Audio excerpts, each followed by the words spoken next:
ke Sunday rawa tu Gospel Matthew pa koe vahenga fulu pa koe vesi wa wha ki he tolu hiva. Koe tano koe ni kainga. Ko tuaga tano nu tau whi maa wito he taimi peheni. Taimi tau whi hangai e me ngahi whakatanga ki he ke. Koe wika tau tui i he eko si sukaraisi me tau whaamu. E kei marangai ai maoni e whora. Koe kongai nio ngahi tau tarai whare ai eko si sukaraisi ki he ne kau apostolo toko mafu mahaua. O se no noui ki nau tolo e he eki. Pene hangarewa o angi ke te nau tolo e mawhai. Whamui mahaki. Me ngai mea pehe. Ange pe mo nau. Mea ke marangai gospel ki nau marangai ak tala ku ofi pure anga e o tua. Pene hanga he ne whamatalao ne talanga te nau tolo. E whakatanga e ki nau tolo. Peko ne whahe no hino inyo whikau aki. Pea moeanga e tau whehanga hangai. Me ngai whakatanga koe tau. Kauai mo ki tau tolu, koe ui, koe tau tuu he whora ai o tua, o malanga ai gospeli, ai pureanga. Matiwa he mawhulupa koe vesi ua wha ke tolu hiva. Tala hei mahiri ai tamako i e whai ako, uma ai pōpura he ene eiki. Maharo peo ka pau, e whai ke tamako, ta tau mo ne whai ako, me pōpura, ta tau mo ne eiki. E ka pau ko nau hingo pā usi a tanta eiki ko pilisi pupe. Ua noa no kau nofo anga. Ko ia, o te mu mana wahe ke te nau tolu. He wikai ha mea ko fufu e tae whakaha, pe rilo e tae iloa. Ko mea ko tala po uri ke te mau tolu mau whakaha aho. Pea ko mea ko whanawhana ati ki ha mau teri ngā mau whanongonongo me tu a whare. Pe o te mo mo i mana wahe ke te nau tolu o tāmate. Ai sinope, tā koe lau maari e, wikai te nau rawa ke tāmate. Ka mo mana wahe tu ke te ia o mawhai ke whakauha i heri, ai lau maari e mo sino whakatau osi. I kai ku whakatau hango ki imisi e toko ua ki a konga sēni tipe, kai i kai patu ke kere hana taha, tai mea ki ai e heo mou tamai. E koe mea ke te mou tolu, ko mou ngahi tu on lau ulu ko o si lau whakalau te lau. Ko ia, o te mou mana wahe, o mou mahu inga ki mou tolu i a whanga misto lahi. E longa ia tene whakaha i he ao e kakai e ne kau kia te au. Te whaha fuk e au e ku kau kia te ia i he ao e ku tamai e ku he wani. Kai longa ia tene whakafisinga au i he ao e kakai. Te whakafisinga fuk e au e tangata ko ia i he ao e ku tamai e ku he wani. O mou mahalona ku hau ke velo mai hamerino ke whanua. Na i kai te hau ke veloa ke mai hamerino ka kua here tā. Seuke, nā ku hau ke whakawaha tangata ke ene tamai. A whiwhine ki hene whae, a tāhine ki whae a hono huspaniti. Pea hoko ai koe ngāhi whiri o tangata a hono kau nofu a ngā. Ko ia ulahi hene o wha, ki hene tamai, pe koe hene whae, hene ofu ki te au, o igai tā au ia moau. Pe koe ia ulahi hene ofu ki hono whoha, pe ko hono o whiwhine hene ofu ki te au, o igai tā au ia moau. Pe koe ia igai tene puke hono kolosio mui ki te au, o igai tā au ia moau. Ko ia tene kalofaki ne mo ui, o kune tuku ia ke more. Ko ia une tuku ne mo ui ke more koe ui ko au, kune kalofaki ia. Tangata me ai. Aia, hanga whewhea tau whihanga hangai, pe moi ngahi whakatanga, o hoke te tau tolu koe ke tau maranga aki. Ai o ngongore rei, pe pureanga he otua. Mandui koe ngongore rei, koe pureanga he otua, ai utarangi na uo tala, mo tala ko ofi pureanga he otua. Koe pureanga he otua, ko hingai ke hoko mai e ko sisu Kraisi. Ko sisu hoko mai ai pure ai otua. Ko pure ai otua ko hau ia sisu o ko hau ke whai hotau wha mo ui aina ne whai he funga kolosi. Pea tene toi hau ke whakamau ai mo ui mo e mate o kane ka toi ha ere mai. Ko aoni ko ikai ke keitari e siasi ma ka whai dola ia ai gospeli o pureanga ai otua ko pureanga o fō mai whai wha mo ui ai otua e ko sisu Kraisi. Pea fō mai ai whoki. Pea mo ine whai whakamau o ka toi hoko mai ai e ko sisu Kraisi. O sa talabe e Paula he ne rea koe i he areo peiko e ngāo e vai tāwhitu te ngau tolu i Atenisi. O sanga e he otua o whakotu ha aho whai whakamau. Pea koe ne whakamooni ki whakamau koe ne hanga whakatoe tu a Kraisi me pekia he koi aia tene whai whakamau. Aia koe toi tu a sisu me pekia. Tā ia ngai whakamooni koe e whai whakamau ai otua i e pureanga o toku ofe pureanga o tua. Winga ia, mo whato mala, mo tafoki, mo tui ki he eko si Isu Kraisi ke mao whamore more mo ngahi ang hala, pe mo hao me whamau, pe koe hou hau e eki, ai koe tūno kumai. Koe hongo le ia, o whi mao he eki ke tau tua he anga. Koe haone, whi mao he tolahi o e siasi, me koe whai whikau koe, ngau tari na toi whasotoma, ke oa na toi malanga i e whatomala ia, i ang hala ki whasotoma. Tokua, fu yang hala ya ko ya ke hono natula ona me toi ngahi ang hala ko e mo le ma ka u kata be frasoto mai me fa kona me fe awaki me tauhi ai tori u ngang ko ya pe ke apostol ro korinto wa he no tal kai pe i kai te na ma to fi ki na to re pranga e otua o ka i kai te na fatoma ya e ngongore le ia tau tu kai no malanga he ani Ofi, ai pureanga he otua, whatomala, ta foki, tui rewa ke eko si Isu Kraisi. Whanonga koe ke hoa ui ko hengi ke hao tui, ne ongo whawhikau we siriana, koe hoa ui ko ke tui ke we siriana, pete ke tui ke asiasi. Pe ko whee siasi o ke kau ke koe mbe ko taratu, i kai whakamu ui ki tau tore he asiasi. Ne ongo koe siasi mo oni taha, koe kau ke i kai whakamu ui ko i ai. O tau whakamu ui, o whai he pureanga he otua, o whai he tau tafok, tui rewa, ke tata e ko si Isu Kraisi ke pureanga. Na koe uhinga ni whatanga e ki tau tori ahoni. Koe ke tau tu kai i hono malanga o e ongo le rei ko ia. E ongo le rei e whakatomala ki e whakamore anga hala o mao. Koe mea i he pekia e ko si Isu Kraisi ka tau mo ui ai. Tamareo si Isu ke tau toko. Ki fu iuki ko whai si Isu he ni e vesi wa wha ke toru hiwa mati wa he ongo furu ui ai mea la he toru ni taramai. O e mana wahe, o e maa, ko he re tāena, ko mea tau ia, e ke tuaki, i e kuonga, whainga taa koe no marangai, ai kosperi.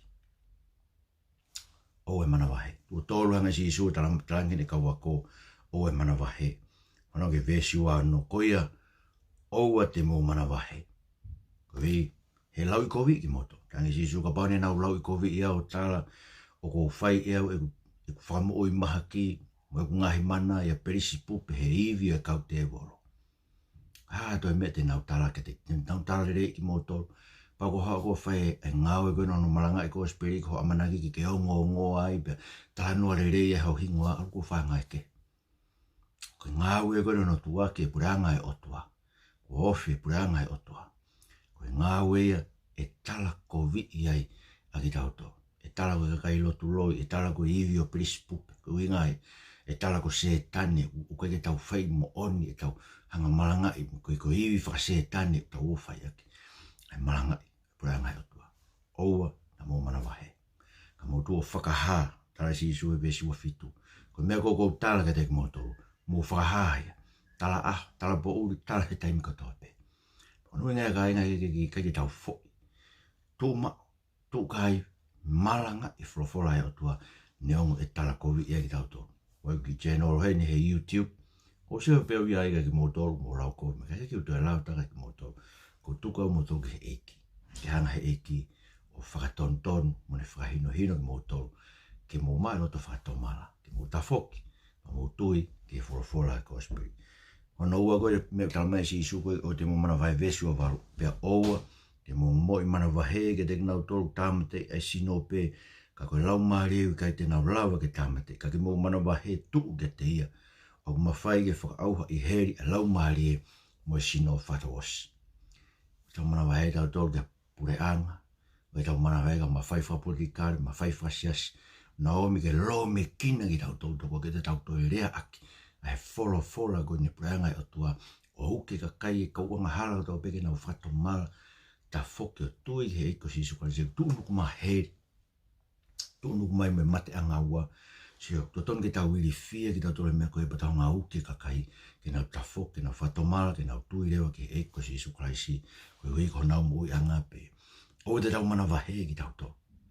Tau mana wahe ki a kakai ke nau tāmate pēsio. Nai vai wikau e taha. Nei sias koe ni nau tui ki whaso o tō maa. Nai aluang he konferenisi tonga. Pēnei tu ui a rea pe he tokua.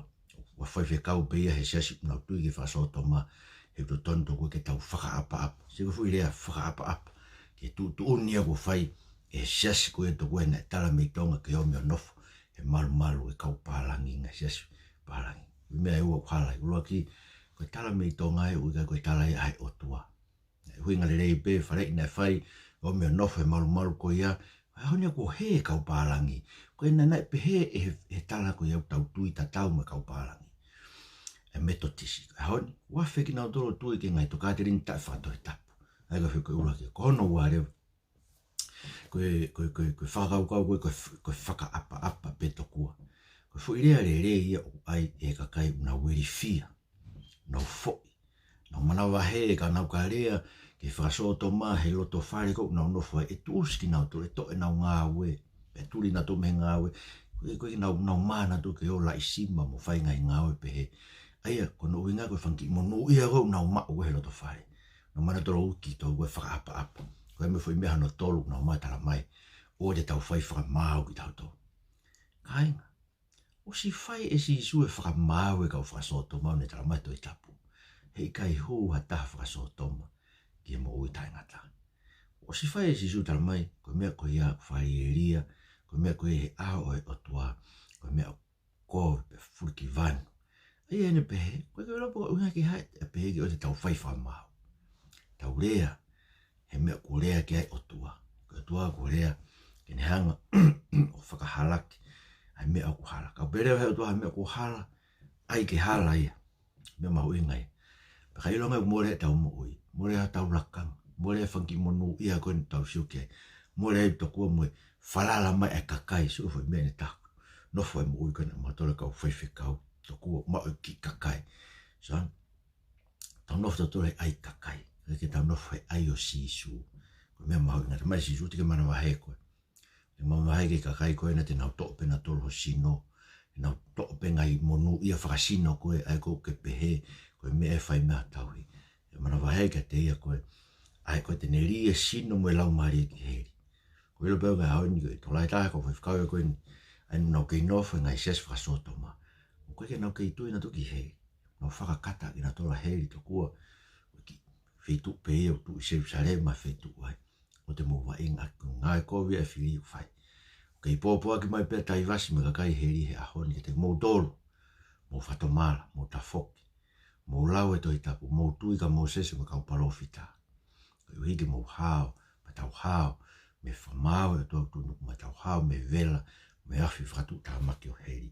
Mea koe, kono tolu koe whahai sisu o te mou mana wahe, e vesto taha pe sisu, koe o te mou mana wahe, o mou mahu ingange ki mou tolu, ia whanga misto la su pe sisu kon ki misi on ki manpu na ta mahu in whatau ka fu peni pe ka kon ki misko ia ke mate hata he tek nau tai afio he tau tamai ki he wan so ko mahu inga pe mo on ki misi ki he otua ai on ki misi ko te mahu inga ko no mahu inga no ko fu peni pe ta ki tek nau to no fu whatau aki ka pau mahu inga pe he ke tohanga e he otua e to e ki misi ki kere o mate wanoa koe mo meni ko mo pe a hon ai lai tahe tau mo ui ke tau tae whalala ko tau otua.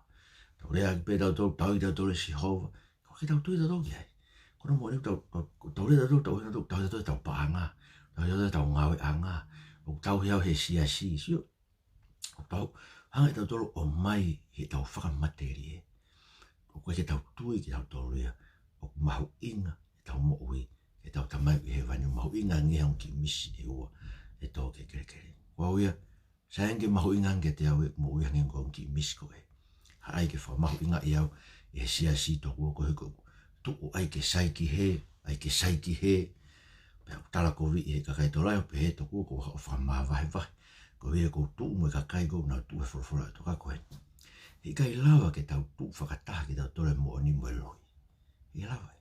Ko ke lawa ke tempare whakataha a si hovai mo peari.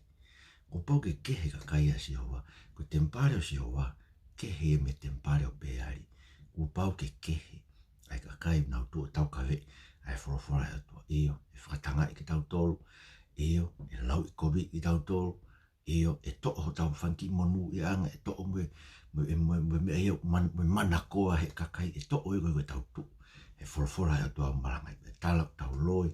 Ma hawua ngai tala kobi pe, kakoe, tau fia ki tau tolu. Ko he tau tolu, ia mo oni, whorofora e atua. Nā marewa si isu, oua te ke maa ia, si me mau inga he ko tau ai ahi fuke ko uhinga e ke tau toe lea ai i ngai unganga fuliki vanu ko nanga whakasoto ma me ngai ang hala pehe. Unga ke tau lea i ke tau whanau ko nau whi au waki pe ko hui tau mai e ke tau tau. Toko tau pehe ke tau tolu ia ko lotu e ko mea pe a ak whakafui tui tui pehe. Oa. Ko tua ko ai ko ana ko ke tui ke pehe ko tua ko tua ne ngai mamani kato. Na ne ngai me kakai ko na unau tai tui ke ho tua. Na ne ngai mo whanau ko na unau whai whi au waki. Na ne ngai mo whanau. Na ne ngai ki tau tolu kato. Pe kai te pehe koe, te wai pehe ko ki lotu pehe ako, ko te pehe. He koe o tua ko ke tui ke, koe hanga ko ai ke whehanga hangai ho tala, mo o tua koe, ai ko tau pehe tau lotu ke. Ka pau ke lotu ke o tua toi tapu. Koe o tua ia uni o mai mo o ni, ke tala ke kakai ko toa pe. Ta tau ebe o tui ke hao whanau, tui ke kakai ho ngai mahe ni, tala pe koe ka nau tō, ai mo oni, ai fola, au tau oto. O te ke mai. O te ke mai gospeli. O te ke longo ai pe koe hui e koe manawa si na ke rea ke kowe whasoto ma kai whakahifu koe meho lakanga. Whahifu koe siu tau mahu inga tau ofanga tau whangi lakanga. Tau ofanga he fu nge esi mea, nge esi whare. Tau ofanga he whangi monu ia whakai mama koe ni koe o mai he whangi siasi koe ni tala ofa kumega te tau tolu. He tau ofa ke eke ko si isu Christ. Tau ofa e wau ke nge esi whare lotu. Tau ofa e ke tau lawa tu wangi fu nge esi whare lotu. E hanga he o tua o pa ana mamani katoa kumea tau whare lotu. Whitu ke tau whae tau lotu, tau whawhea ngai tau ataina ki o tau o tua. Kaike, o e mai, a rea ke tau eiko Jesu Christ. Ka inga lotu kou tauhi, i heni sene, kou korea ki nao tau. Tau visone koe ke kahau, ke ona tau mai, ha mea taha, urea ke ai, a furufura o tua. A mea urea ke furufura o tua, tau tutai mai. Tau pepe mai e mamani katoa. Whampea te tau tuuai i e whorofora a tau otua. Paka tau ka mate ai. Pea sayangi tau mana wahe ki a te ia koe. Une mawhai ke rie sinu mo lau mahari ki heri. Tau mana wahe ki e pure anga ki siasi. Te nau toko e whanki mea pe ia ngata pe i e mama koe ni. Ka tau mana misi sue te tau tau. Ko here tā. Sue tau mea tau. Umai tau mea tau ko here tā. Negai te wau ke mai ha meringo. Na wau ke mai here tā. Ka koe here tā ke ha. Koe koe here tā ke tu usia ke whae ka tā mate ke gai koe. Koe here tā ke tu usia ke tau mo ui a tau tolu. E koe ngai mea whi mau ke tu usi me tau mo ui a tau tolu. Koe uhi ka tau lava o ofa ke tau lava whamon tae maa ke tau eko Jesu Christ. Ka tau lava ma teu e tau mo ui ke more koe ui koe eko Jesu Christ. Lula ki koe tu usi ki tau tolu me tau kau nofo anga. Kau nofo anga koe ka kai aku tau tupu ai.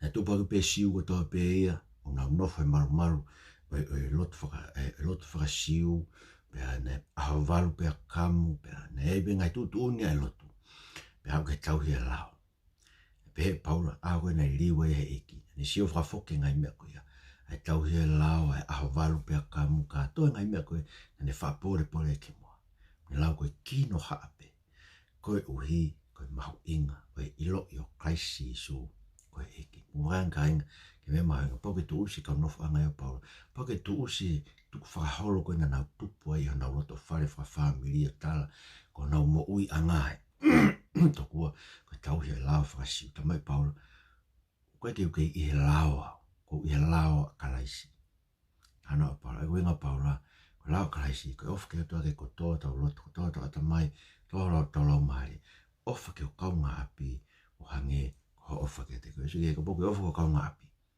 e ke te whaam ke toa kaunga api ki heri e koe te whaam koe au ki heri tu ke pau ke whaam pe koe au ki heri e koe koe ke whaam au ki heri koe me te utalai ko kaunga api ki whatomala o au ke kau whasoto ma te utalai ki nau tō ke nau whatomala koe he te mau tō ki heri o pau e kai te mau whatomala hono ko tope so e rak tu usi tau tolu me tau kau nofanga kono wa tu usi ki tau tolu me tau mātua me tau whanau tau ngahi wife tau ngahi ofaanga e koe benga i me pēte ni ta off ki tau tolu ta off ki tau tolu he tau mātua tau tau tolu whatara mai ki o te tau rea ake mea koe sio ka mea mo mea a pau ke tu o rea ake mo one whorofora e o tua whangai koe mātua whakapapa pe koe ki nau koe koe mea koe ki tau tai offa ki nau tō whakapapa pe koe ki nau tō ki tu wangi nau tō ta mwena whai si isue ni ngai whawhai kai mama ni nei whakaukau no whamiri o nei o kurui sino a perisi pupe ui sino e ke kau te volo. Mea nau hau nau tolu mi Nasareti, ke whakafoke si isu, he ne ngāo koe nei whai kāriri. Ai pe si isu, ko whae au, ngai toko ua, nau tolu, nau whai, ai whina ngalo e o to. Siko mea e, ka poko ke nau ofa o whanau au ke eki, tuanga pe nau to. Wepe e taimi tau wakuna ki tau whanau au ke tunga te nau whai tutuni, nau to tau tahavalu, tau tae, tau wano, nau whai tutuni ke te nau to, tau lotu pe ke te nau to. Po te nau riake e ko si isu krasi. Ko me aia ko kolosia a mo e po, u fia ki nau to, ko le ke whakafoki nau to ke e ko si isu krasi. Mahu inga, ke ue hanga he tau whanau ta afu tatu. Whatata mahu i tahape, o whitahape o kia te au e ka kai goeni, e ka o koe e whiwhikau ku ilo, whaso toma e ne tamasi. Pea ko hiko whareiti e ne tamasi, u ka rewa ke to rea ia. Hoi hotu uia o fusi o poupo e ia, toku au saipe, ai whaso toma. Sang, u ofa ngegi hono foha, he ne ofa ke o tua kona ni o mai hono foha. Ai o tua kona ni o mai hono foha pantara mai ke whaso toma, ko ngā whari e ia i kai mau tofi atape i e preanga o to. Se kue ngai me pehe, whi mau ia e o tua ke tau ofa ke te, ke tau ofa ke tau mato. Ai ko hele tāna mai si isu, ko tau mea tau. Tuusi tau me tau kaunga whanga. Ko hi he funganyangi i lo i o kraisi isu ko eki. Tuusi ki tau tolu e me tamai, me whae, me whanau. He koe familia o tua, kwanga he o tua whatatai. Ai ka kai, o nau mo ui ake wholofola o tua. Kai koe ko to familia to tonu pe. Ko kia te au ea, whanonga koe ni he lotu ko ilo. Uofiange, au ku familia i he lotu, au ku familia whakae toto. Pako oi fie fia, na pepe te vita kari ake, au tamai mo whae, mo ngai toko ua, te fie fia, te whalala pe, whakahoko e si hoa kia te ia pe, si. Familia mau inga te au. Ria ke au ngai toko ua, ngai tō whawhini, mo tamai mo whae, e kei whakahoko pe au e si hoa kia te ia pe, si ko mea hai. Tuusi, e ngai mea ia, o nau tu nau tolu hoko, kene ta ofi ki tau tolu, me tau ofa ke eke eke kotoa, me tau moe, ko mea no tolu, tuusi koe mea o maa oni oni, si ko e fuke tau whanki maa oni oni, tau nofu moe, na lotu e kukui, pe na e whaiwhekau e tamai, pe ko ia ko nofu ai au toko ko ki mea ia ko makatu unga e mo ui toko ko monu ia, ko ika lotu na nau whai, ko ika monu ia ko ika lotu na nau whai, ko monu ia ko whahaf, ko lotu a sisu Christ whai he wani, ma au mo au, i he taimin ke ta tafoki ke te. Koe pe whanki mea tau tu ai, pe tau tu he tau rakanga whakalotu, pe tau tu he tau whai e tau he ngai whatongia sia si koe ki whamiri ko whawhanonga pene pene tau pene tupu a nasiona o api e fua ka venga sia si pa koe nof pe sia si koe nof pe a fua ka venga kainga. Mene rei peo, mera rei whahaf koe o tua pena mea koe ngai mea e whi mai si sue ke tuusi. Tuusi ai maa oni oni ko ia, ai maa oni oni loi ko ia, hige ke tau hura he van koe ko fua ka venga sia si, mene rei pe. Ke tau hura koe misnare, na mho wahe hongo furu te ke hua koe ke he van, koe hui ko whai me baptise hoi vai la. Kato e ngai mea kato ko ia kai, ai mea rei kai te ke hua koe ke he van.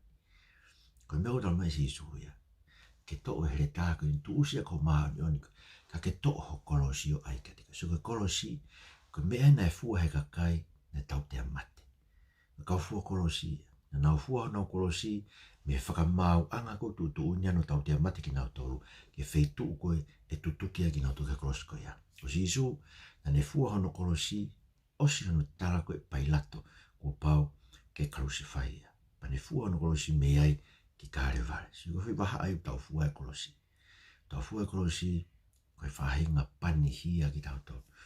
Mousa, whare eria, si ko mea, winga si isu.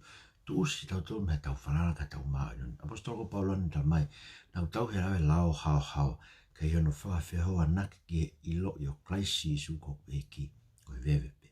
Si, kuinga ke, whaaresi koe ne hau ko tuu whai ne lotu tala ne maa oni he ahe o tua, ene au kai, ene whaki ki he siasi, ene urungangare rei, ta mai ne alue ki api, ne reiki ne maa ea whakatonuhia, hangei koe whakatonuhia, tangata koe, ne hau tu o vete ne anga lai ai o toko winga fua kolosi.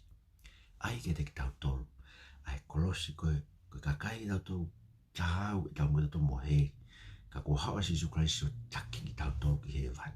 No inga fua hau kolosi pa ke mui mai. E ko si Jesu Christ ko ne tofa ia hala fo o mo ui tau fo e ke poto tapo e rangi. Aki hono taa o ona sio. ai ko hele tā ko o mai tu sia ke tau whalala, ke tau maa nione tau tolu, ka tau whalala ke maa nione sisu. Ka maa nionia tene ave ki tau tolu, tau au sia he vani, moi mo ita ngata koe maa nione o mau fuaki pe, koe ka maa nione o whingai. Ka maa nione mau fuaki pe, koe mea ne fuaki mai ke tau tolu, ne mo ui, iringi ono tātaa, ke whakamaa, whakamore e tau ngahi anghala. Sio, me whawasi, ko hele tā koe ni, o tu usi aki e tau mo, ke more tau mo. Tu ke tau mo i ke more. E koe hae mea kumi ke tau mo, tau kumi ke, e tau mo ui ke mea kai, koe mea inu, koe vala, koe malu. Pea kuhega kai te ona te tau mai ke lotu. Tau mai pato, koe kei kumi pea ngai mea koe. Tau mai tolo mo ala kang whai whikau, ka koe ai pea, ke mao e tau fui maa, mao e mea ke tau heko tau whamiri, kai kai ke hau ke lotu, ko pehe, ko hau toku aku mea tāpua ki ma au, mo whanau. Koe whakakau kau ia ai lavaki ko siutasi. Ka pau ko whakakau kau ia, ko whamore more ke eki. Koe he koe mea ne whahe lavaki ko siutasi. Ne hau ia ka sisu, mui e whai tau e tolu, whanongo pe ke te malanga a sisu. Nai ala, koe hau pe mui koe nau kato paangai, koe nau tangata tau i paangai. Sio, nai hau pe ke whaosi, pani alu e whakatau hono eki, ke konga siliwa tolu noa. So ke ka pau ko mo ui au ko hau ke eki, koe ke mao ha tāpuaki. Te ke riak pe koe eki, he taim ko ke whia maua e koe e paanga. Ke whia maua e koe tāpuaki o lahi a ngeia, ke o whia maua e ko sisu Christ. Ko mea whakasetane, aho o lotu kumi tāpuaki. Whanonga pe kai kuno tāna ne tāpuaki e nau whai e hāpe, tāpuaki e nau aluge e hāpe tāpuaki. Moilo mena tala koe e setane ke o tuafka agmosi ope. To o e tāpuaki. Pega ke toi lotu e ka te koe. E ko whawa mo tolo ko mo whai pe lotu, lawa ke tāpuaki ha. Mo whai pe lotu koe ke tāpuaki. Te mo ilo mo tolo e ki ofa koe. Ne mate mātong ai nai hau. Koe ui ke tau tu kai o marangai e ne kosperi, pe ka tau ka mate ai. Pe tu ke more e tau mo ui. Koe ui e ka tau tolo he wani, pe mo ui tai ngata. Koe ke te haku o ngai e mahu i ngai whoroforo na sisu ke o e mana wahe, o e mana wahe. O e mana wahe, mo mahu i ngā ngi haki misi. O e nake mā i au he awe kakai. To o here tā naka ki o hao ke mai mbere nao ka te here tā. Pake hanga tu o kau nofu anga, tu o tamai mo e whae. Kāta ke mā vai, me kā inga, mo e whamiri, mo e maheni fuape. Tu usi, ho mā oni ka ke whalala ke mā oni sisu. Pea tu usi mo ui, ai ke more homo, ai ke ilo e koe, ka ilo nge to o ngai mea e koe ni.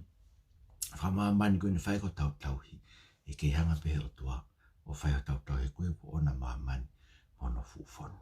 Te mai mua kore ka te koe. Whalotoa i mua o kakai, koe wei koe kuonga koe ni mua mo ui ai, hanga ngai me ngahi, whakatanga ke kamatu pe me mau ngahi, whamiri kamatu pe me loto siasi mo kau ke. Tu mua e o to mafi, mau tu ka ai o marangai, e ko speri o kuranga e whiona.